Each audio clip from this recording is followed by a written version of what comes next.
আজ আদালতের গেটের সামনে দাঁড়িয়ে আছি, আর কিছুক্ষণ পর চিরকালের জন্য একটা সম্পর্ক থেকে মুক্তি পেতে চলেছি। ইতির সামনে সেমিস্টার ফাইনাল, পড়াশোনা নিয়ে সে বেশ অনেক ব্যস্ত আছে। পরীক্ষা শেষ হলে সে বাসায় আসবে। ও আসতে পারেনি, ওর বাবা আমাকে সাথে করে নিয়ে এসেছে। ইতির বাবা আমার সাথে প্রয়োজন ছাড়া কোনো কথা বলে না, তবে আমাকে সব বিষয়ে অনেক সমর্থন করে। ডিভোর্সের কাগজটা আমার কাছে দিতে আমি সাথে সাথে সই করে দিলাম। মুহূর্তে শেষ হয়ে গেল একটা সম্পর্ক, নেমে গেল বুকের উপর থাকা ভারটা। আমি চেয়ার থেকে উঠে যাচ্ছিলাম, ঠিক তখনই পেছন থেকে কেউ একজন আমাকে ডাকলো। পরিচিত কণ্ঠ, লাবণ্য। মাথা ঘুরিয়ে তাকালাম, দেখি তানভীর দাঁড়িয়ে আছে। ওই বাড়ি থেকে বের হওয়ার পর আজ তানভীরের সাথে প্রথম দেখা। আশা করছি এটাই আমাদের শেষ দেখা হবে। ওর কথা শোনার পর মুখটা আমি ঘুরিয়ে নিলাম। সে এক পা এগিয়ে এসে বলল, তোমার সাথে আমার একটু কথা বলা যাবে? আমি চোখে চোখ রাখলাম। বলো। তানভীর একটু থমকে গেল, এরপর বলল, মায়ের কিডনি সমস্যা ধরা পড়েছে, খুব সিরিয়াস, তোমাকে একবার দেখতে চাই, যদি যেতে। আমি একটানা তাকিয়ে রইলাম ওর দিকে, চোখ সরালাম না। আমি তোমার এই অনুরোধ রাখতে পারবো না। শক্ত গলায় না, শব্দ শুনে তানভীর চোখ নামিয়ে নেয়। আমি ধীরে বলি, তোমাদের বাড়ি আর আমার জীবন দুটো আলাদা মহাবিশ্ব। এখন আমি আর কখনো ওই বাড়িতে পা ফেলবো না। তানভীর আমাকে আরো কিছু বলার চেষ্টা করে, কিন্তু আমি আর সুযোগ দেই না। এক কথাই বলি, তুমি তোমার মতো সুখে থাকো, আমি এখন আমার মতো বাঁচতে চাই। তুমি হেরে গেছো তানভীর, সেই দিনই যেদিন তুমি আমার হাত ছেড়ে শিউলির ছায়া ধরেছিলে। দোয়া করি সুখী হও। আমি আর পিছন ফিরে তাকাই না, আমার মতো হাঁটতে শুরু করি। গাড়ির দরজাটা খুলে গাড়ির ভেতরে বসি। ইতির বাবা একটাও কথা বললেন না, আমার দিকে শুধু তাকিয়ে মাথা নাড়লেন। আজ আমি নিজেকে নিজেই ফিরিয়ে আনলাম। একটা দুঃস্বপ্নের পাতায় নিজের নাম লিখলাম, সেই পাতাটাই ছিঁড়ে ফেললাম। এখন আমি নিয়মিত বৃদ্ধাশ্রমে যাই, সেখানে আমার অনেক বেশি ভাল লাগে। আজকে বৃদ্ধাশ্রম থেকে ফিরলাম, ফিরে জানালার পাশে বসে রইলাম। আজকের রোদটা অনেক বেশি ভাল লাগছিল। আর ইতির মা আমাকে এসে জিজ্ঞেস করলো, কিরে পড়াশোনা রেখে বসে আছিস কেন? পরশু না তোর সেমিস্টার ফাইনাল? আমি হেসে বলি, বিকেলের রোদটা অনেক ভালো লাগছে। সে আমাকে ধমক দিল, বলল, এখনই পড়তে বস। ইতি শুনলে কিন্তু অনেক বেশি রাগ করবে। তোকে বৃদ্ধাশ্রম থেকে না ছুটি দেওয়া হলো পড়াশোনা করার জন্য, আর তুই কিনা বাসায় বসে সন্ন্যাসী সেজে বসে আছিস। ইতির মার এরকম শাসন আমার অনেক বেশি ভাল লাগে। আমি একটু মুচকে হাসি, কারণ এরকম শাসন আমার মায়ের করার কথা ছিল। সেখানে ইতির মা আমার নিজের মায়ের মতো করে আমাকে শাসন করে, সবকিছু, খাবার দাবার, মানে আমি ভাষায় প্রকাশ করতে পারবো না। এক বছরে আশ্রমের প্রতিটা মানুষ আমার অনেক বেশি আপন হয়ে গেছে। তাদের ছাড়া একদমই এখন আর ভাল লাগে না। আমার বৃদ্ধাশ্রমের দিনগুলো চলছিল অনেক সুন্দর, স্বপ্নের মতো। আজ আমি কারো স্ত্রী, কন্যা, আশ্রিতা নয়, আমি লাবণ্য। বৃদ্ধাশ্রমের সামনে একদিন মীরা আন্টি দাঁড়িয়ে বললেন, তোর নামটা আমি পাল্টে দেব ভাবছি, জানিস, অদ্বিতীয়া রাখবো। একটা মেয়ে তো আমি সত্যিই দেখলাম যে নিজের জ্বলে পোড়া ছাই থেকে আবার উঠে দাঁড়িয়েছে। আমার চোখটা ভিজে এলো, তবে এই ভেজাটা বেদনার নয়, গর্ভের। এত দূর আসার পরটা মোটেও সহজ ছিল না। বছর দুয়েক আগের ঘটনা।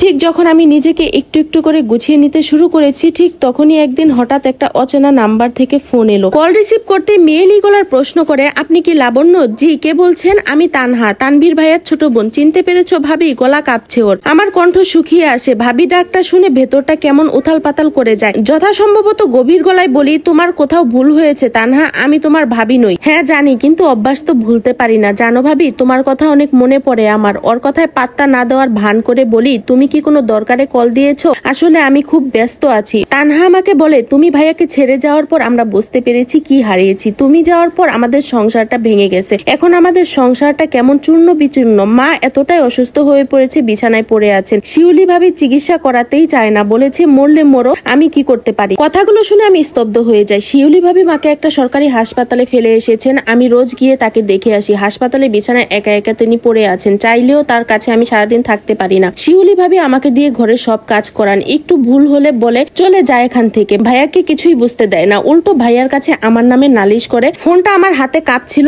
জানি না কেন যেন কথাগুলো শুনে ভেতর থেকে অনেক বেশি খারাপ লাগছিল। তানহা আরো বলল, ভাইয়া কেমন জানি হয়ে গেছে, আগের মতো কথা বলে না, হাসে না, সবসময় রেগে থাকে। জানো ভাবি, ভাইয়া এখন সিগারেট নয়, পাশাপাশি মদও খায়। আমি একদিন মাঝরাতে দরজা খুলতে তার গা দিয়ে বিশ্রী গন্ধ পেয়েছিলাম। শিউলি ভাবি তো বিছানা অবধি আলাদা করে দিয়েছে। ভাইয়া এখন ড্রয়িং রুমে ঘুমায়। আমি আর কিছু বলতে পারিনি, ঝট করে ফোনটা কেটে দিয়ে আর সহ হলো না। এরপর একদিন সন্ধ্যায় সেই নাম্বার থেকে আবারও কল আসে। ধরবো না ভেবে শেষমেশ কলটা ধরি। ভাবি মা আর নেই। তানহার কণ্ঠে কোনো কষ্টের আভাস পেলাম না, পেলাম শুধু দীর্ঘশ্বাস। মা মারা গেছে গতকাল। ভাইয়া যখন মায়ের দাফন কাজে ব্যস্ত ছিল, শিউলি ভাবি ভাইয়ার সব টাকা পয়সা নিয়ে চলে গেছে বাপের বাড়ি। বলেছে কাবিনের টাকা পরিশোধ করে তাকে ডিভোর্স দিতে। আমার বুকের ভেতরটা চিনচিন করে উঠলো। তানহা বলল, গতকাল থেকে ভাইয়া কিছু বলছে না, কারোর সাথে চুপচাপ করে বসে আছে। আমাদের সবকিছু শেষ হয়ে গেছে ভাবি, তোমার রুহের হাই লেগেছে ভাবি, আমাদের ক্ষমা করে দিও। আমার চোখে পানি চলে এলো, কিন্তু আমার মন দয়া দেখাচ্ছে না, দেখাচ্ছে একটা অদ্ভুত কষ্ট। এই ঘটনা ঘটার পরে 3 মাস পরের একটা ঘটনা। এক সন্ধ্যায় দরজায় কড়া নাড়লেন। খুলে দেখি ইতির বাবা। তিনি পুরাতন বাড়িতে গেছিলেন একটা দরকারে। চোখে মুখে ভরপুর ক্লান্তি। ব্যাগটা টেবিলে রেখে চেয়ার টেনে আরাম করে বসেন।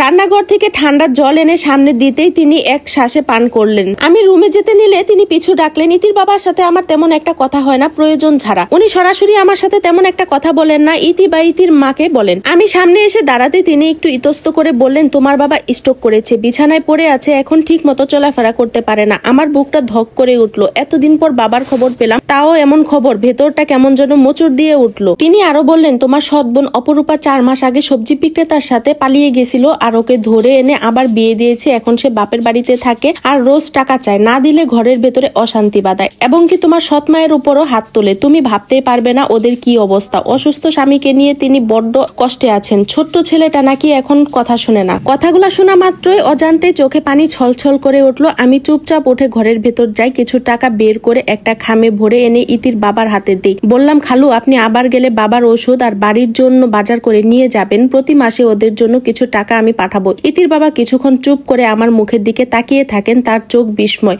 শুধু মাথাটা নিচু করে পাঞ্জাবির পকেটে খামটা রেখে উঠে দাঁড়ালেন। আমাকে বললেন, তোমার মনটা বিশাল, দোয়া করি জীবনটা আরো বেশি সুন্দর হোক। এরপরের দিনগুলো আর নতুন কিছু নয়। তানবীরের আর আমার জীবনের গল্পে আর কোনো নতুন শব্দ যোগ করিনি। আমি শুধু নিয়ম করে প্রতি মাসে টাকা পাঠাই বাবার জন্য। না, তাদের প্রতি অভিমান আমার কমে যায়নি, কিন্তু কাউকে কষ্ট দেখলে আমার ভেতরটা পুড়ে যায়। এভাবেই জীবনের শেষ অধ্যায়ে এসে দাঁড়ালাম। আশ্রমে সেই দিনটা ছিল খুব সাধারণ, নিতান্ত আরেকটি বিকেল। সেমিস্টার ফাইনাল শেষ হতেই ফিরেছি বৃদ্ধাশ্রমে। হঠাৎ দেখলাম 2 নার্স মিলে স্ট্রেচারে করে এক বৃদ্ধাকে নিয়ে আসলো। শরীর খুবই দুর্বল, তাকে ভেতরে নিয়ে মালতী দাদির পাশের বেডে শোয়ানো হলো। প্রথমে খেয়াল করিনি খুব একটা, কিন্তু কে জানতো এই সাধারণ দৃশ্যটাই আমার জীবনের সবচেয়ে অসাধারণ মুহূর্ত হয়ে থাকবে। মালতী দাদির কাছ থেকে বিদায় নিয়ে বাসায় ফিরবো চিন্তা মাফিক তার রুমে গেলাম। নজর গেল তার পাশের বিছানায়। চোখ আটকে রইল অনেকক্ষণ। কিছু একটা যেন টানছে, চেনা চেনা লাগছে চেহারাটা, ভেতরে কেমন অস্থিরতা কাজ করলো। আর থাকতে না পেরে ধীরে ধীরে তার কাছে গিয়ে দাঁড়ালাম। মুখটা ভালো করে দেখতেই বুকটা কেমন ধক করে উঠলো। এত চেনা, এত আপন লাগছে। সেই রাতে বাসায় ফিরে ডায়েরির পাতা উল্টে একটা ছবি বের করলাম,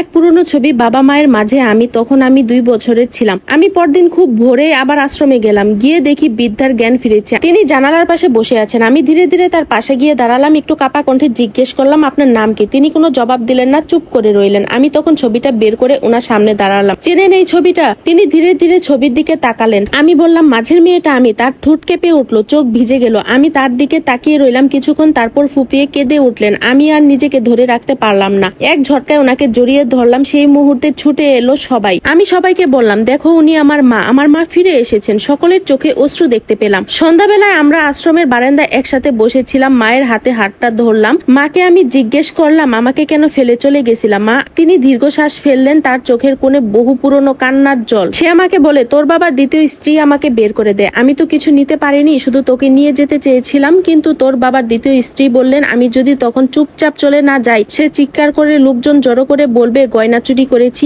আমি তার হাতে পায়ে ধরলাম, এতেও তার মন গলেনি। আচমকা চিৎকার শুরু করলেন। ভয়ে আমি বেরিয়ে আসি। আমি নির্বাক হয়ে রইলাম। তিনি বললেন আরো, এরপরও তোর বাবাকে অনেকবার অনুরোধ করেছি, কিন্তু সে জানিয়ে দেয় তোরে আর দিবে না। এরপর ডিভোর্স দিয়ে দেয় আমাকে। আমি তবু হাল ছাড়িনি, তোর জন্য অপেক্ষা করতাম। কিন্তু আমার ভাইয়েরা জোর করে বিয়ে দিতে চায়, আমি রাজি হইনি। একদিন পালিয়ে ঢাকায় চলে এলাম। মানুষের বাসায় কাজ করতাম। হঠাৎ একদিন শুনি আমার মা খুব অসুস্থ, তাই বাবার বাড়ি যাই। এরপর থেকে সেখানে থাকি। তিনি চোখ মুছলেন আঁচলে। তোর কথা সারাক্ষণ মনে পড়ে, খোঁজ করছিলাম, জানতে পারলাম তোর বিয়ে হয়ে গেছে। ভেবেছি সুখে আছিস, দিন রাত এটাই প্রার্থনা করতাম। এরপর মা মাথা নিচু করে বললেন, মা মারা যাওয়ার পর ভাইয়ের বউরা আমায় দিয়ে সব কাজ করায়। ভাইয়েরাও চুপ।